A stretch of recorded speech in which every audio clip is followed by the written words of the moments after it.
just getting ready to give my talk. Go up right now, join the group. This event for me particularly kind of marks the official kind of kicking off of the next sort of 2 weeks of powerhouse events. What has always particularly intrigued me about Frank is that he comes from such an incredible background and journey, and that was one of the major things that I wanted to provide a space for other people to hear and for him to share his journey. The fact that you come from, in a way, the sex industry into the spirituality, I think is a really beautiful journey and an interesting sort of polarity from maybe I was into spirituality and then I started to understand how important the sexuality piece was. So I feel like we have a nice juxtaposition going on that side. Yeah, over to you, Mr. Frank. Thank you. So welcome. And thank you for everybody for coming and joining. So my name is Frank Mondeose, and Mondeose, my last name, is actually the name of my company in Montreal, which is Mondeose. It's 2 words in French. Monde means people or world. Ose means daring. So it's daring people, daring world. My frame of reference in regards to most of my work is in the realm of sexuality, sensuality, romance, love. This is my field. I want to plant a seed here today, or put out a question. And as the intention for, as I speak today on this warrior of the heart, embodying the new awakened masculine, I'm coming from it from the perspective of sexuality, root and sacral chakras, and how that has permeated my whole system. The title of this talk is A Modern Man's Journey from Lust to Love. So the 2 questions I want to plant in your head is, where does one learn about sex? And where does one learn about love in our culture? In order for us to be considered awakened or awakening, the first step of that is to really understand what culture we're being raised in. What's happening around us that's influencing us subconsciously.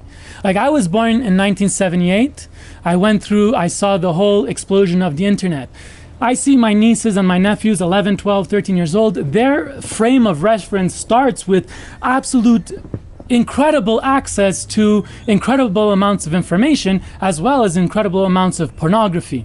So how does that set our frame of reference? The good thing about, understanding our desires, fears, and boundaries is when we get into a situation,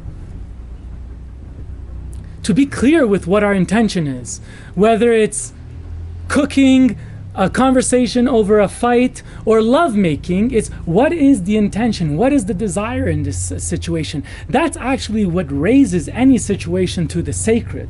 When we are on the cusp of not knowing, but feeling that there's something that needs to emerge. I was at that place. I didn't know. I was on my sabbatical. I'm like, Spirit, come into my life. Help me make this decision. I don't know. I'm on the edge of this cliff. I'm in front of this fire, these hot coals. I'm going to walk. I'm going to take a step through, not knowing what's happening in front of me, but I'm going to do it in full faith that if I'm following my sunshine, if I'm following my heart, if I'm following the light and the passion that's coming out of my heart, I know that I will be taken care of. So to me, that is sacred initiation. And from there, it's being in this energetic of, how do we love in a way that's non-possessive or with no expectation in return? Because technically that's what love is. If love is the energetic of giving, if we're giving it with the expectation to receive in return, well, might as well jump into capitalism and compete with the next person and use that as a manipulative tool, and that's what a lot of us do in society as well. Part of the new embodied masculine is the fact that we have to recognize that there's a sexual renaissance going on. Not a revolution, but a renaissance. What's the difference? A revolution is a battle. It's a destruction to create something new. A renaissance is linking back to something old, finding what resonate, a renewed interest in an old magic of which we're bringing to the light. So what would that be in today's day and age? We're looking at how do we frame sexuality. So what is the sexual renaissance is this idea where we are linking back to this aspect of sacred sexuality. So if we look at sexuality now, we come from a place of lack. So when we're meeting each other, we often are in the energy of taking. I need that. I need somebody else in order to make me feel seen, make me feel met, make me feel full, have an orgasm. It's often coming from this place of lack. Whereas if we come from this place of love and sacred, what does that look like? That's the practice of presence. That's the practice of Tantra. As a masculine, as a man, so let's talk about a man. As a man, it is about recognizing that a new energy is coming forth, and it's a feminine energy is resurrecting. And how do we hold space for that energy? How do we embrace it within ourselves to open our heart, go through the healing? Because as a man right now, if we don't go through that heart healing, there's no amount of us that can show up and think that we're actually in our power, because we're all often coming from that place of scarcity and greed. If you're looking at love as anything else but freedom, it's not love. Call it whatever else you want to call it. We need to interact with this energy from a place of infinite abundance. Now, if the relationship is asking for revolution, and one of the individuals in the couple is saying, no, I want to hold on to what it looked like, what it felt like, because that's what I bought into, and that's what I built my world around, or my thought process, or my belief around, then we're using not love as freedom, we're using it love as possession. So when we go into this idea of non-attachment, it's not saying that we have to be polyamorous and have multiple partners, but it is this idea where we are happy to see our partner in expansion. So if I have 4 more points, it's what does it take? It takes the realization that we have the power to create our reality. We have the power to create. How are you taking charge of that? How are you changing target? You have to make the choice. You have to choose. It's not easy. It comes with doubt. It comes with fear. And still you have to be connected to spirit and say, guide me. I'm going to take the step to where love is brightest, where my sunshine is flowing, and I'm going to go there. It's basically spiritual practice. Integrity to show up, to not be deceiving in your relationships, to speak truth, even if we fear that it might create some tension in our relationships. And then finally, it's connecting to your fire, your passion, in order to renew your heart, not to come from this place of weakness and lack and greed and competition and pornographic performance, but actually coming from a renewed sacred heart that says, I am love. I know what love looks like now. I don't need anything in return, although I have faith that if I serve my community, if I serve my tribe authentically and with heart and passion, that I will be fed in return. And I don't have to have an image for what that looks like, but the faith that we're taken care of and that all will be well. So today is March 28th, the day after our talks. That's how we're calculating. Yeah, exactly. So tell me, what did you think about the turnout and the outcome? I think we had a great turnout. I felt like there was a lot of momentum still from last week's festival of consciousness. You know, of my personal desires of allowing my community to have different experiences from people that are passionate in this field, and I think it was really important to have an embodied man speak openly and shame-free about sexuality. I think particularly for the men and my brothers in this community, I really hope that served. Yeah. I felt really welcome. I was surprised to see how many people showed up and people's openness. Like, a lot of people stayed. We stayed later. We did an extra about hour or so for questions, and people stayed. And they were fully engaged, so it was nice. I'll say it was a big success, sister. Mm-hmm. So yeah, here it really feels like people are Maya, like really, like you could see with their stature and their traits.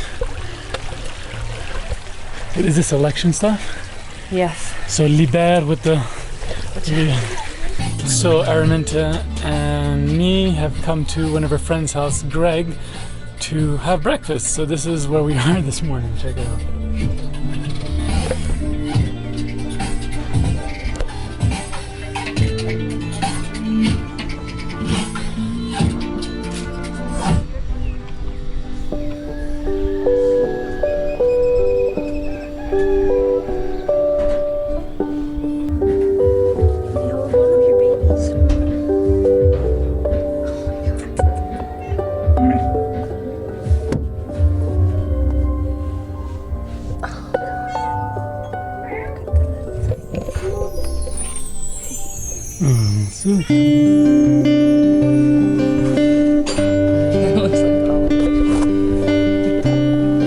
Looks like blue eyes. Looks like a Siamese almost.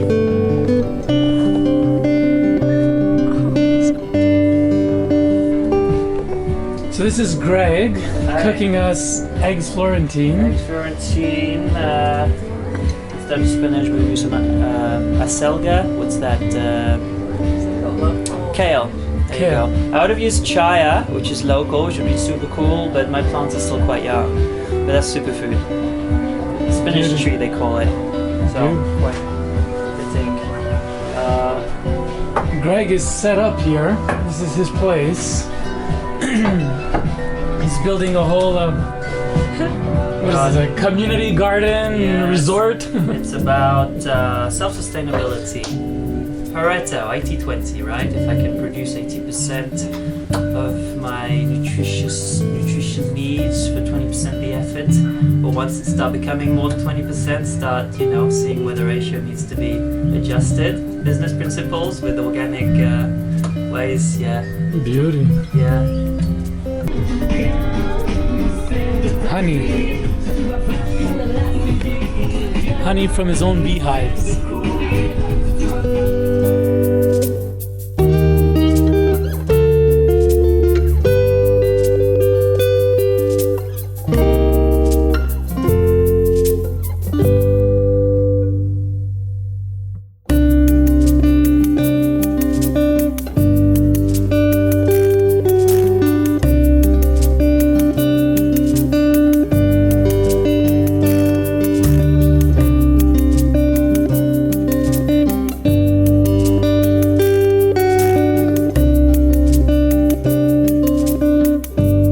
Permaculture herb spiral, got a few things happening there. Permaculture herb spiral, not the usual, not everybody knows what you're talking about. Okay.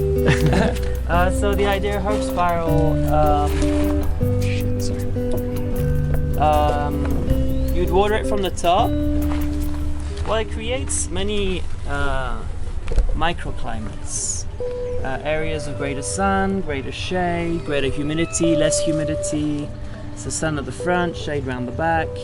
And then you water it from the top, or when it rains, or if you water it, then the idea is the water is going to spiral down, so you'll have greater humidity at the bottom and greater dryness at the top, which gives you something for everybody. So do you plant different things? Exactly. So you'll plant sun-loving herbs at the front, shade-loving herbs at the back, moisture-loving herbs at the bottom, and dry-loving herbs at the top. So then you just pick your quadrant. The design keeps shifting and improving within the iteration of actually just building it. Mm-hmm.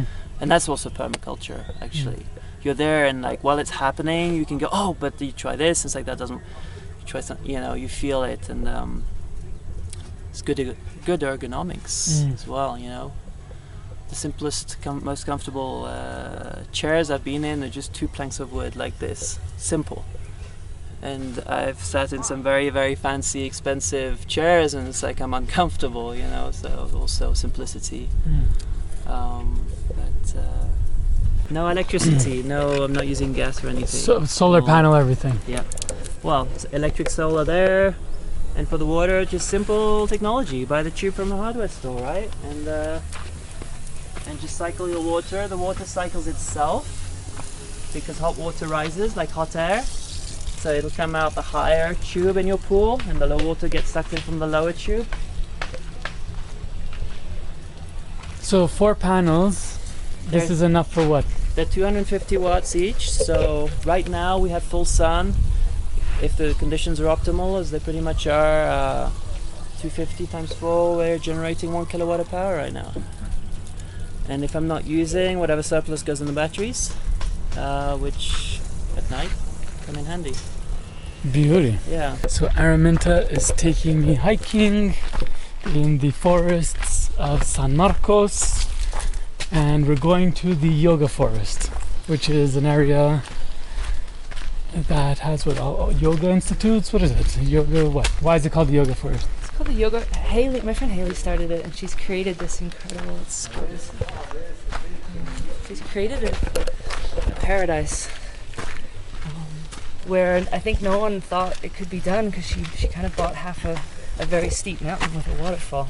Wow. And created a whole new universe. And yeah, they offer all kinds of retreats. There's definitely a primary focus on permaculture and yoga.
Go.